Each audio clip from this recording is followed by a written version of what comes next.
Rome conquered over 50 million people. 50 million, across 3 continents, speaking dozens of languages, worshipping hundreds of different gods, living under completely different legal systems, social structures, and cultural traditions. And most of them, within a generation or two, stopped wanting to fight back.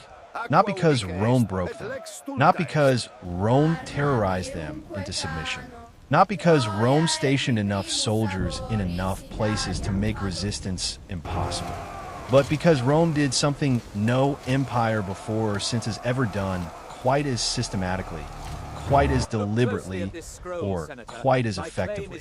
It made them Roman, not by force, not by erasing who they were, but by making being Roman the most attractive identity available, by creating a system so sophisticated that conquered people competed eagerly, desperately, sometimes for generations, to be included in it. How does an empire turn its enemies into its most loyal defenders? That is the question. And the answer is one of the most remarkable political and psychological achievements in the history of human civilization. To understand what Rome did, you first need to understand what it was replacing. Every empire before Rome operated on a simple model. You conquer, you extract, you maintain control through the credible threat of overwhelming force. You take the wealth of the conquered territory and send it home. You treat the conquered people as a permanently inferior category, useful for labor, useful for taxes, dangerous if left unsupervised, never to be trusted with real power. It started with a concept that seems simple but was, in the context of the ancient world, almost revolutionary. Roman citizenship, not Roman residency, not Roman tolerance, not Roman permission to exist within Roman territory without being killed. Citizenship, full legal membership in the Roman state, the right to vote, to make contracts, to appeal to Roman courts, to serve in the Roman legions, to hold Roman offices, and, this was the key, to pass Roman citizenship to your children. In the modern world, citizenship is so ubiquitous a concept that it is difficult to feel how radical it was in the ancient world.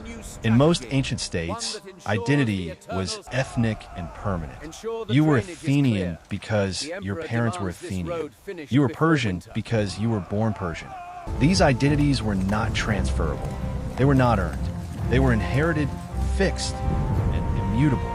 Rome made citizenship earnable, transferable, expandable, and then it used that expandability as the engine of the most successful integration project the ancient world ever saw. The process was not uniform. It evolved over centuries, accelerated at critical moments, and took different forms in different contexts. But the core logic was consistent throughout. You have been conquered. Your territory is now part of Rome. And here, in front of you, is a pathway. Not a guarantee, not a gift, a pathway. Walk it, learn the language, adopt the legal system, participate in Roman civic life, serve in Roman military structures, demonstrate loyalty through action over time. And at the end of that pathway is something your grandchildren might achieve that your grandparents could never have imagined. They could be Roman, fully, legally, without qualification. Let's talk about how this worked in practice. Because the theory is elegant, but the mechanism was specific, deliberate, and ruthlessly well-designed. The first stage was what Roman administrators called Romanization. Though Romans did not use that word, it is a modern term.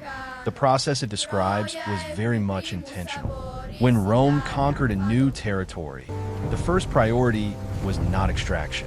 It was infrastructure, roads, always roads first. The Roman road network was not built primarily for military movement, though that was one function.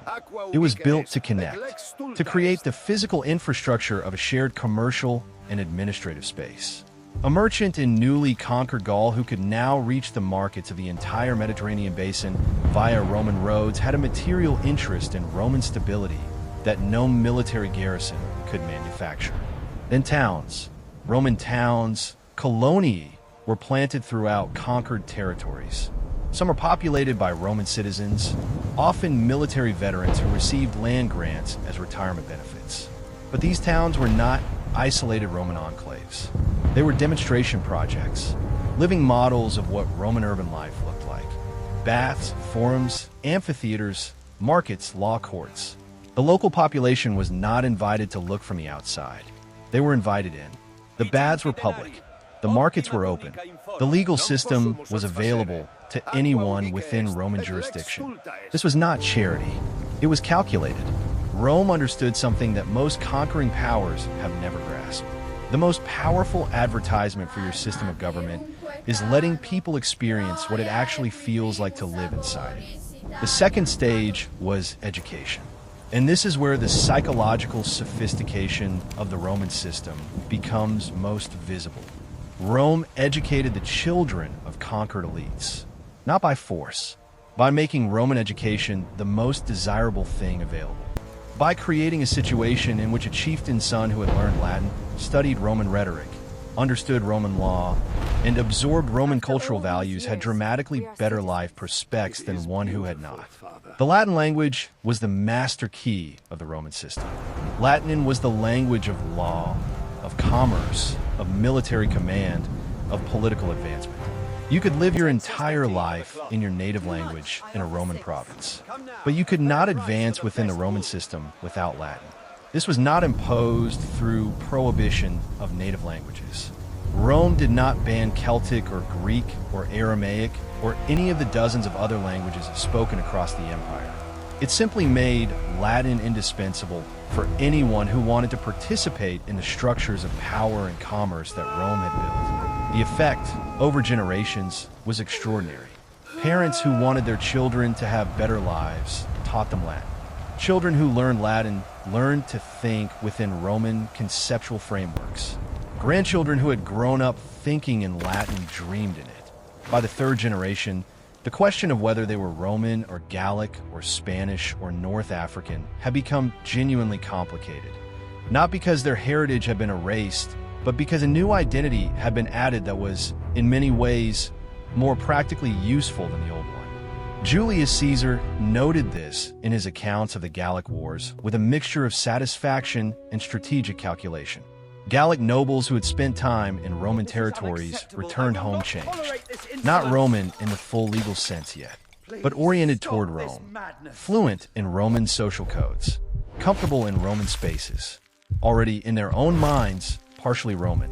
The conquest had begun in the forum and the school long before the legions arrived. The third stage was military service. And this is perhaps the most counterintuitive element of the entire Roman integration system. Rome armed its conquered peoples and put them in uniform. Not in the legions, initially. The legions required Roman citizenship. But in the auxiliary forces, the non-citizen military units that fought alongside the legions and made up, at the empire's height, roughly half of the total Roman military strength. Think about what this meant. A young man from a recently conquered tribe in Britain or Germania or North Africa could enlist in the auxiliary forces. He would receive Roman military training. He would be equipped with Roman weapons. He would serve under Roman officers. He would follow Roman military procedures. He would live in Roman military camps. And after 25 years of service, 25 years, he would receive Roman citizenship for himself and for his children. The military diploma, a bronze document recording the grant of citizenship to a retiring auxiliary soldier, was one of the most sought-after objects in the Roman world. We have found hundreds of them across the empire. Veterans kept them, displayed them, passed them to their descendants as proof of status. Consider the psychology of this from the inside. You spend 25 years fighting for Rome, fighting alongside Romans, living as a Roman soldier, following Roman orders. By the time you receive that diploma, you are not performing Roman identity. You have lived it for a quarter century. Your habits, your relationships, your sense of who you are, all of it has been formed within Roman structures. The citizenship at the end is not changing who you are. It is officially recognizing who you have already become. Rome did not just conquer your body. It rebuilt your identity from the inside. Now, let us talk about what this felt like from inside the process, because it was not a comfortable or simple experience. Imagine you're a young man in 1st century AD Gaul. Your grandfather fought against Julius Caesar. Your father grew up in the immediate aftermath of conquest. a world where Roman administrators had arrived, Roman taxes had been imposed, Roman law had replaced tribal custom in certain domains. A world that was neither fully what it had been, nor fully what Rome wanted it to become. You grow up in this in-between world. You speak both your native tongue and Latin. You attend a school where Roman rhetoric is taught alongside local tradition. You wear Roman-style clothing in town and traditional dress at home. You understand both worlds, but belong fully to neither. The discomfort of this in-between position is real. There is something genuinely lost in the process. Your grandfather's identity was clear, total, unambiguous. He knew who he was because he knew who he was not. He was Gallic. Rome was the other, the enemy, the occupier. Your identity is messier, more complicated.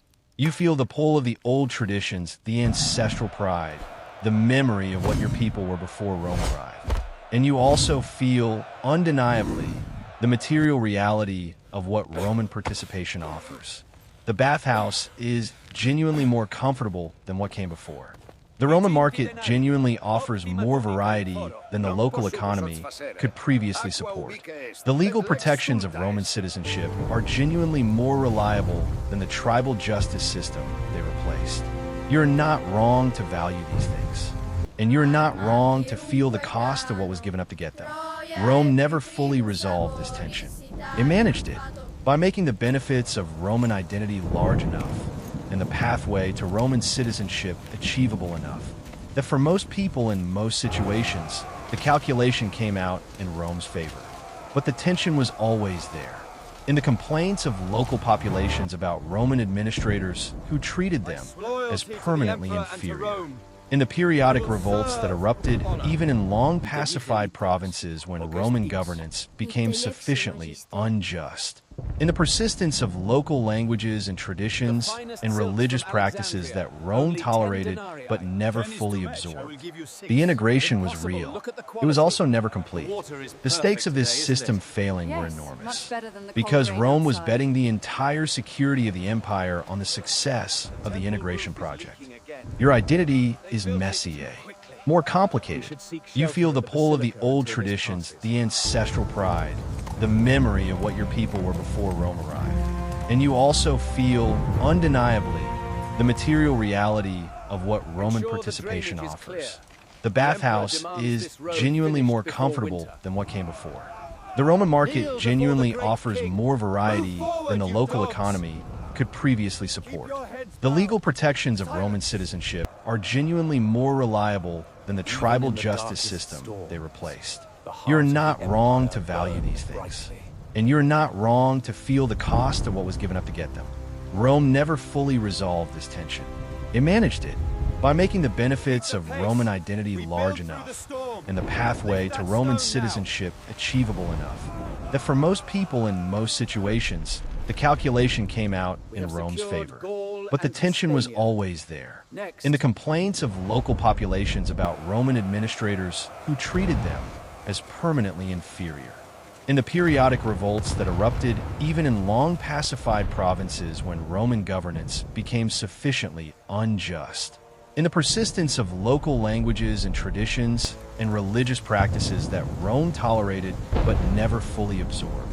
The integration was real. It was also never complete.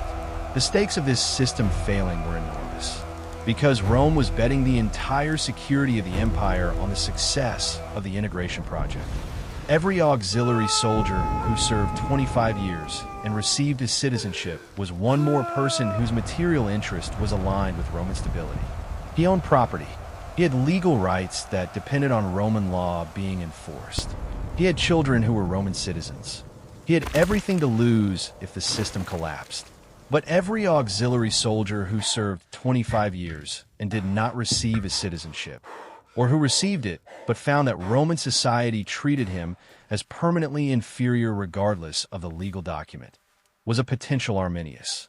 We have already talked about Arminius in a previous video. The Germanic officer who used his Roman military training to destroy 3 legions in the Teutoburg forest. But Arminius was not an isolated failure of Roman integration. He was a warning about what happened when the system's promises exceeded its delivery. Arminius had done everything right. He had learned Latin. He had served in Roman auxiliary forces. He had received Roman citizenship.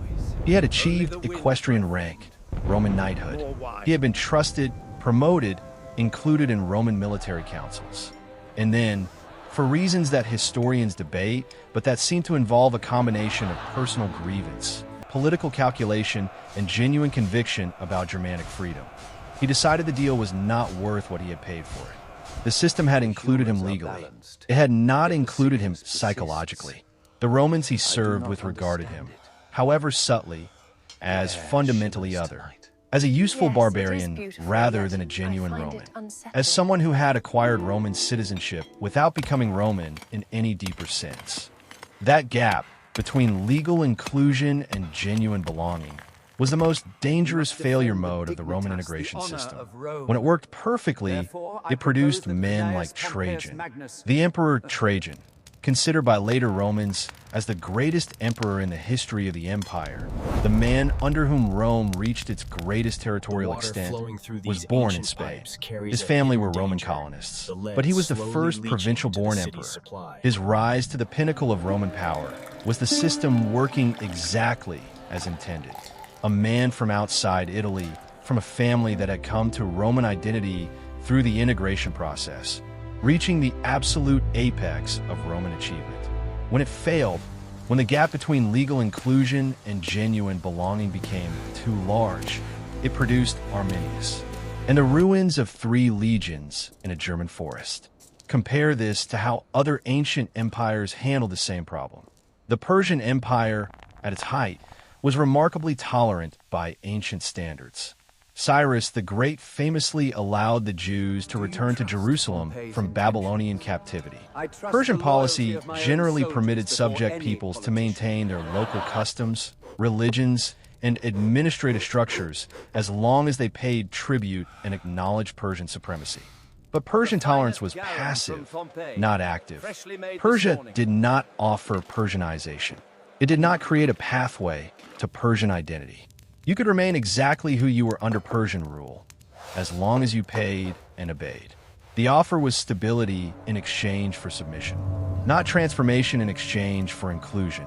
The result was that conquered peoples were stable subjects when Persian power was strong and immediate rebels when it was weakened. There was no integrated Persian identity to preserve. There was only Persian power to submit to or resist. The Macedonian Empire of Alexander the Great briefly attempted something closer to what Rome would later do. Alexander wore Persian dress, adopted Persian court customs, encouraged his officers to marry local women, dreamed of a fused Greco-Persian civilization. He was genuinely ahead of his time in understanding that sustainable empire required cultural integration, not just military domination. But Alexander died at 32. His empire fractured immediately among his generals. The integration project died with him because it had been a personal vision rather than an institutional system. This is the crucial difference. Rome's integration system was not the vision of any single leader. It was an institutional structure that had developed over centuries and persisted through individual rulers, political crises, and military setbacks. It was baked into Roman law, Roman military organization, Roman urban planning, Roman educational practice. It did not depend on a great man. It was a great system, and great systems outlive the men who run them. Rome proved this across 5 centuries of consistent imperial expansion and administration. The integration machine kept running regardless of who was sitting on the throne in Rome. The culmination of the entire Roman integration project came on February 11, 212 AD. The Emperor Caracalla issued a decree, the Constitutio Antoniniana, that extended Roman citizenship to virtually every free person in the Roman Empire, every free inhabitant of the empire, all at once, not earned over 25 years of military service, not achieved through generations of Romanization, not granted as a reward for loyalty or as a political favor to useful elites, just given to everyone. The immediate motivation was probably financial. New Roman citizens were subject to inheritance taxes that non-citizens were not. Caracalla needed money. The citizenship grant was partly a tax expansion measure.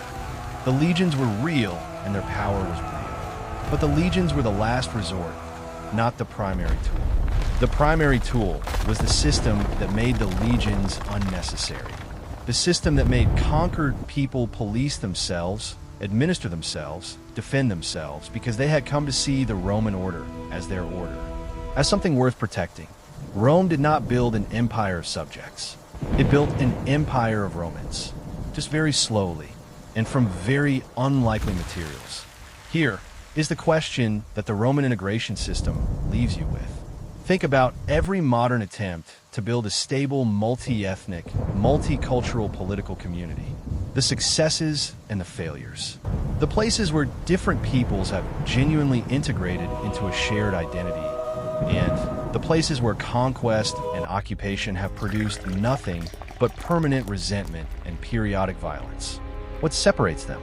Rome's answer, worked out over 5 centuries of trial and error, success, and catastrophic failure, was this: integration requires offering something real, something that materially improves people's lives, something that is available through a pathway that is genuinely achievable rather than theoretically possible, but practically closed, and something that does not require people to stop being who they are in order to become who you need them to be. The Gaul who became Roman did not stop being Gallic. The Spaniard who became Roman did not stop being Spanish. They became both, and the both was larger and more powerful and more durable than either alone. That is the Roman achievement. Not the roads, not the baths, not the legal system, brilliant as it was. The achievement was the identity. The expansive, inclusive, genuinely transferable Roman identity that could absorb 50 million people across 3 continents and make most of them, within a generation or 2, defend it as their own. The question is not whether Rome's system was perfect. It was not. The question is whether we have learned anything from it. Because the problems it was trying to solve have not gone away. Only the empires have. In the next video, we're going to look at the moment when this entire integration project went into reverse. When Rome stopped expanding the circle and started contracting it. When the army that had been the integration machine's most powerful tool became increasingly filled with men who had no connection to Roman civic identity. Men who were soldiers for pay, not citizens defending their civilization. What happens to an integration system when the thing being integrated into stops being worth integrating into? That is the story of the late Roman army. And it is more relevant to the modern world than almost anything else in ancient history. That video is coming. And if this one changed how you think about empire, that one will change how you think about decline.